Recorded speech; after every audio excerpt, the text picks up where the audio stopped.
So, let's talk about the modern playbook for life. You ever feel like you're getting pulled in a million different directions? It seems like everyone has a totally different set of rules for how to be happy, how to find love, how to be successful. The advice is literally everywhere, and honestly, it's all conflicting. Okay, so let's jump right in. On one side, you have this super empowering idea from creators like Amber Scholl. She's basically saying, hey, I figured it out, I hacked the system. The idea is that you can visualize the life you want, you put in the work, and you can literally will it into existence. It's the ultimate promise that you are in control. But then, you get a completely different take. This school of thought says all our modern ideas about equality and relationships, that's just a thin coat of paint over a deep, primal, biological program that's been running for thousands of years. It suggests we're not making up the rules at all. We're just trapped in a game that's already been decided for us. And finally, you've got the comedians, like Daphne Springs, who just look at the whole thing and see how absurd it's become. You know, the ancient hunter-gatherer has been replaced by a guy who just types all day. So with all these wildly different playbooks, which one are you supposed to follow? How do you even begin to navigate this? All right, to even start to untangle this mess, let's look at the surface level first. Let's forget all the deep theories for a second and just ask, what do people today actually say they want? And wow, is it chaotic. When a street interviewer asked women what seems like a pretty simple question, the answers were all over the map. We're talking everything from 2 minutes to 2 hours. It just goes to show you there's absolutely no consensus on even the most basic expectations. And this is a pretty great and kind of funny illustration of how those stated desires can change over time. What starts out in your 20s as this huge laundry list, tall, rich, hot, obsessed with me, tends to get whittled down over the years. By the time you hit your 40s, the joke is that the standard simplifies a lot. It just has a pull. Then you have someone like comedian Eliza Schlesinger, who looks at all these behaviors and says they're not random at all. She frames it all as this huge, elaborate performance, basically a competitive sport to attract a partner. From her perspective, that makeup isn't just makeup. Oh no, it's war paint. So you gotta ask yourself, right? Where does all this come from? Are these changing standards and competitive games things we actually choose for ourselves? Or is this all just bubbling up from something much deeper, something we don't really control at all? Let's dig into that in our next section. So some frameworks argue that our desires aren't just cultural whims. They're programmed. They come from a deep biological code that's been running the show for a very, very long time.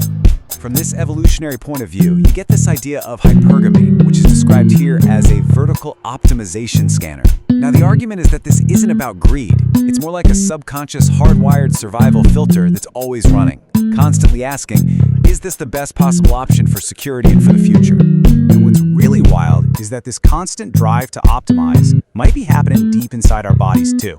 I mean, on a microscopic level. Scientists talk about something called proteostasis.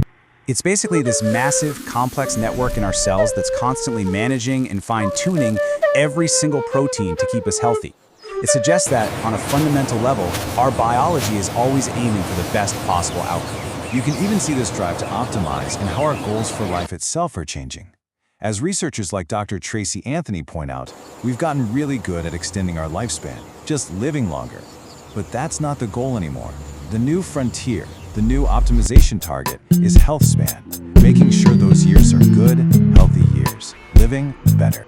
Okay, so let's say we accept that there's this underlying biological script, right? This hardware that's always running in the background. That's one thing. But how does that hardware affect the software? The complex, messy, sometimes weird social games that we all have to play every single day.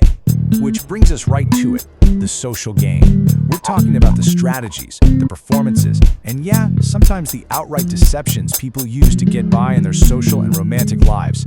So how can you tell if someone's playing a secret game? Well, according to Sitecore, there are some pretty clear signs.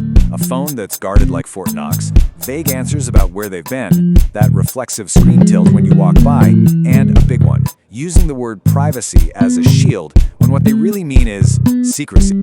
And then, sometimes the social game just goes completely off the rails into bizarre town. I mean, check out this story from a radio show. The date is going great until the dog gets involved.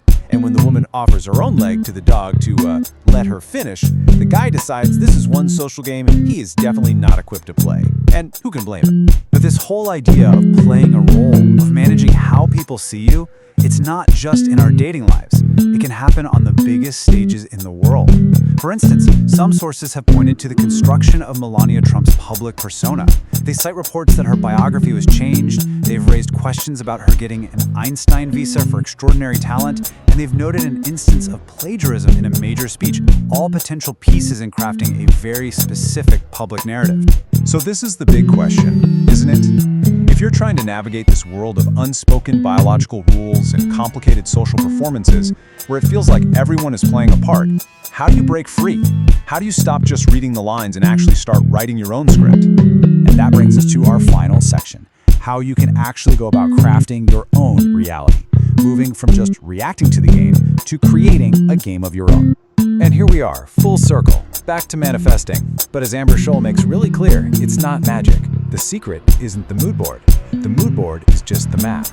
The real secret is that you still have to do the work. Success doesn't just happen by accident. You have to get in the car and drive. So when it comes to building that life, we're looking at two powerful but really different strategies.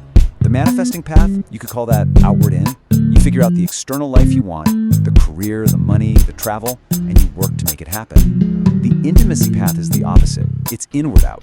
The focus here is on building a deep, resilient internal connection with someone first, with the idea that a fulfilling life will grow from that strong foundation. And this intimacy framework is a direct answer to a world that feels so much about performance. Instead of just focusing on what looks good on the outside, it's all about what feels real on the inside. It argues that the strongest bonds aren't just physical. They're built on feeling safe with your fears, connecting over ideas, sharing hobbies, and even having what's called conflict intimacy, the ability to disagree respectfully. It's about building a bond that's strong from every angle. So what a journey, right? We've waded through the chaos of modern desires, we've looked under the hood at our possible biological code, we've seen the wild social games people play, and we've ended with some real, concrete strategies to take back the controls. It leaves us with one final, really powerful thought. Because that's really what it all boils down to. In a world that's packed with conflicting advice and hidden rules, understanding the game doesn't mean you're trapped by it. It means you finally have the power to choose how you want to play. Or better yet, you have the power to write a whole new game plan for yourself.